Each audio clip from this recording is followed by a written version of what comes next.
이렇듯 국민들 속은 답답한데 정치권은 또 공방만 벌이고 있습니다.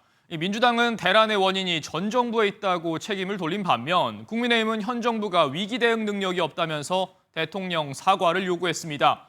국정 최고 책임자로서 송구하다고 밝힌 이재명 대통령은 신속한 복원을 지시했습니다. 표선우 기자입니다. 국가정보자원관리원 화재 발생 사흘째, 국회 행정안전위원회 위원들이 화재 현장을 찾았습니다. 같은 현장을 찾았지만 여야의 원인 분석은 정반대였습니다. 국민의힘은 허술한 디지털 행정 인프라와 부실한 위기 대응이 사고를 키웠다며 대통령이 사과해야 한다고 주장했습니다. 특히 이 대통령이 2023년 행정 전산망 마비 사태 당시 이상민 당시 행정안전부 장관을 경질하라고 했던 점을 부각했습니다.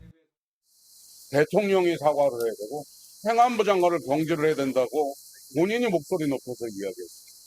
이번에 이재명 정부는 어떻게 이 일을 처리하는지를. 반면 민주당은 화재 원인이 지난 정부에 있다고 책임을 돌렸습니다. 2022년 카카오 배터리 화재를 계기로 민간은 이중화 등 조치가 의무화됐는데 당시 정부가 공공기관은 제외한 게 문제였다는 겁니다.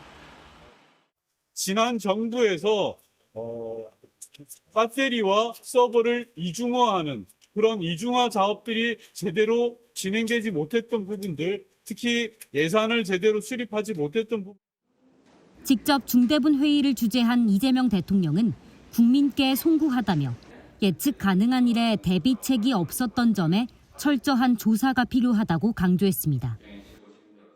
국정의 최고 책임자로서 송구하다는 말씀을 먼저 드립니다.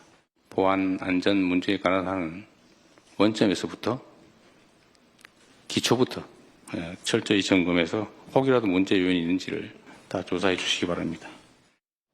다만 대통령실은 야권의 행안부 장관 경질론에 대해선 지금은 빠른 대응과 복구가 우선이라며 선을 그었습니다. MBN 뉴스 표선우입니다.